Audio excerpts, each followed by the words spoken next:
여러분 안녕하세요. 윈도우 11 이용자들이 늘어나고 있지만 달라진 인터페이스 때문에 어려워하시는 분들이 많습니다. 지금부터 윈도우 11의 바탕화면 기본 사용 방법을 자세히 알아보겠습니다. 우선 윈도우에서 가장 많이 사용하게 되는 바탕화면에 마우스 우측 버튼을 눌렀을 때 나오는 메뉴들이죠. 이렇게 마우스 우측 버튼을 눌러서 나오는 메뉴가 윈도우 10과 많이 바뀌었죠.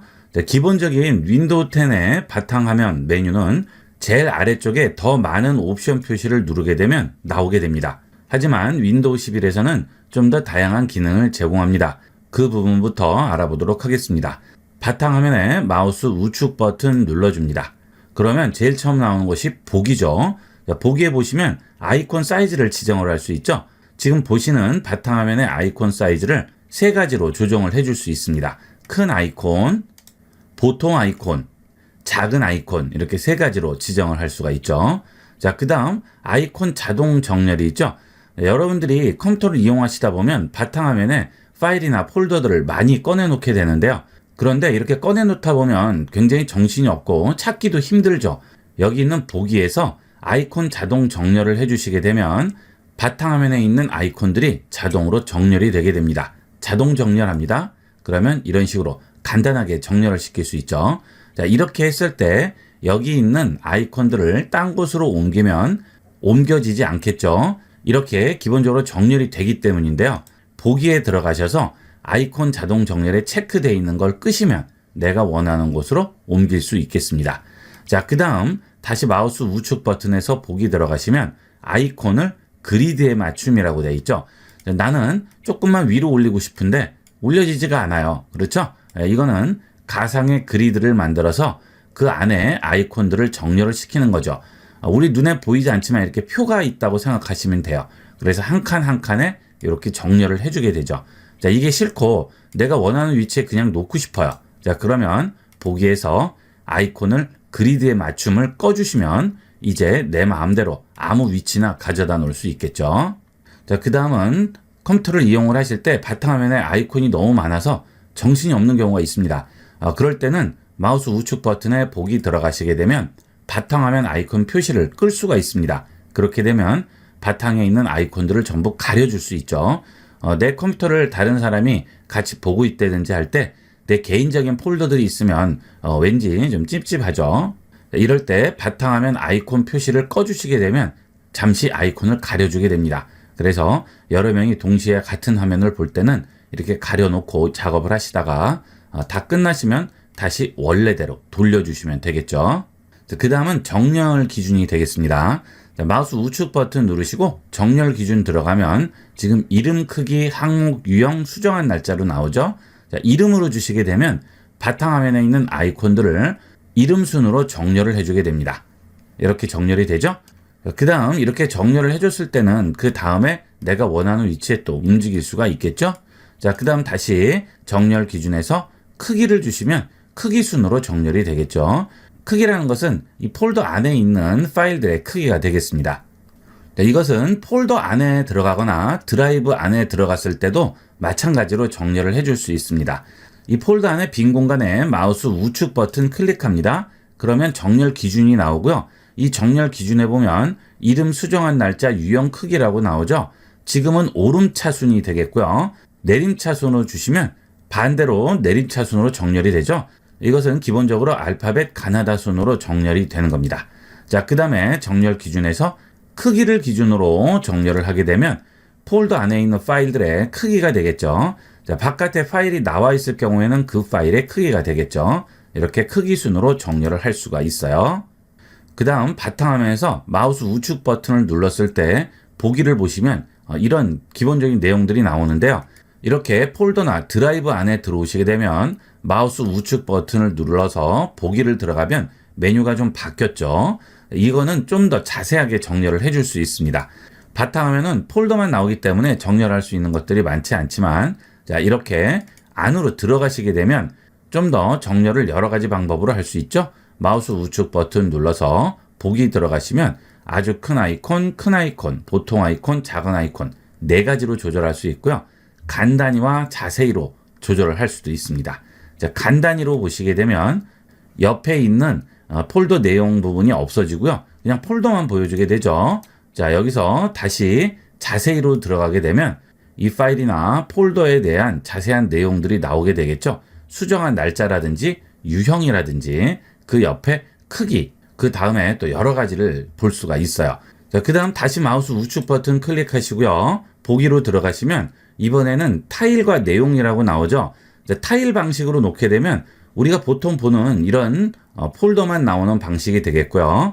다시 우측 버튼 클릭하시고 보기에서 내용으로 주시게 되면 그 폴더에 대한 내용들을 자세히 보여주게 됩니다. 수정한 날짜와 시간들을 확인을 할 수가 있겠죠. 이거는 여러분이 편한 대로 이용을 하시면 되겠어요. 자, 그 다음에 폴더의 이름을 한번 바꿔볼게요.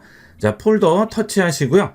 키보드에서 F2키 누르면 바로 바꿔줄 수 있죠. 보통 이름 바꾸실 때 폴더명 또는 파일명 클릭하시고 다시 한번 클릭하셔서 잠시 기다리면 바뀌게끔 나오는데요. 귀찮죠?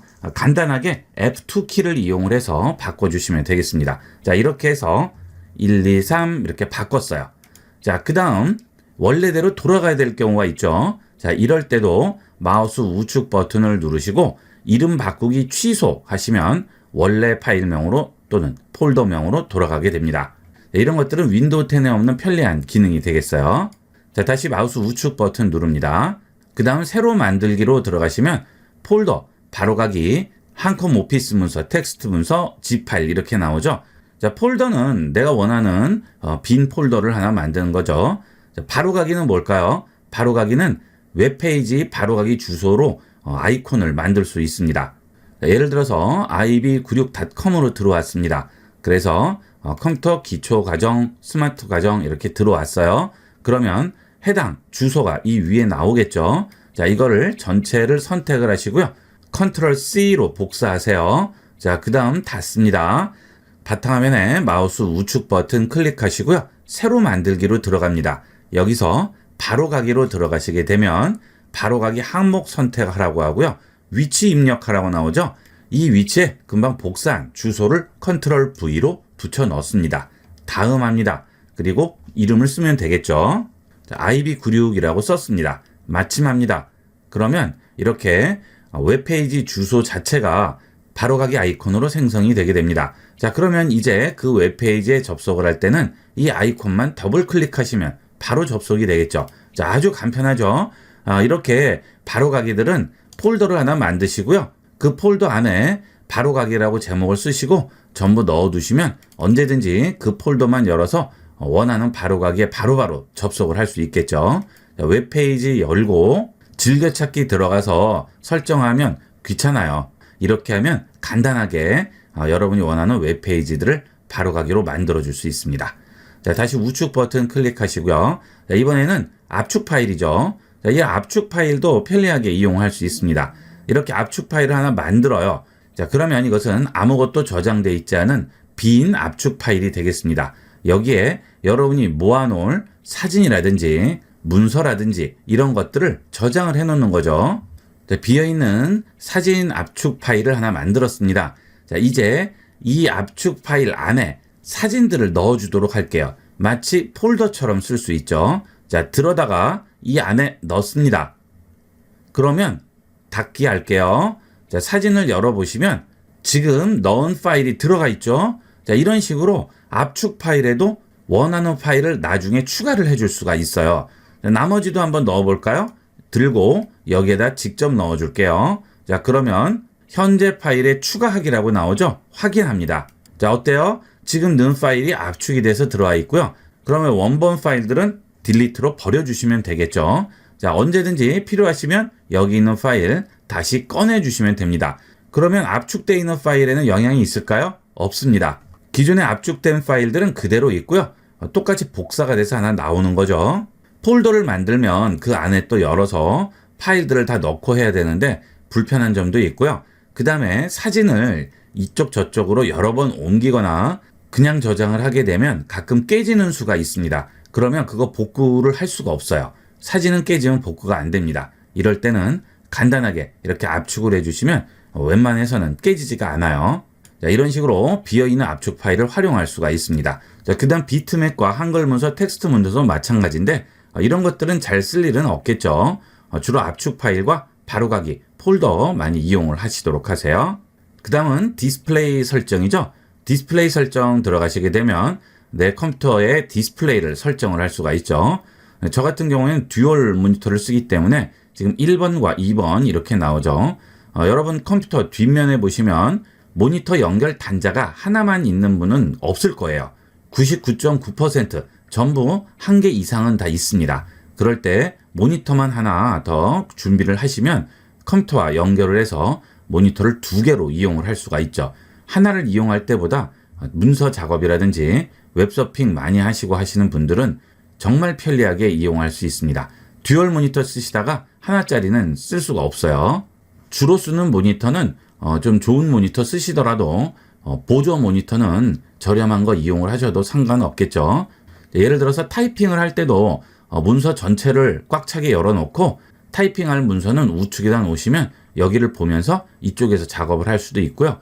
웹페이지도 세로가 길면 검색이 훨씬 쉬워요. 기사 같은 거 보기도 좋고 문서 읽기에 아주 편리합니다. 듀얼 디스플레이도 한번 생각을 해보도록 하세요. 자, 이때 원하는 디스플레이 선택하면 주 모니터로 만들기라고 나오죠. 그러면 이 모니터가 주 모니터가 되는 거예요. 그 다음 아래쪽에 보시면 배율 및 레이아웃이라고 나오죠.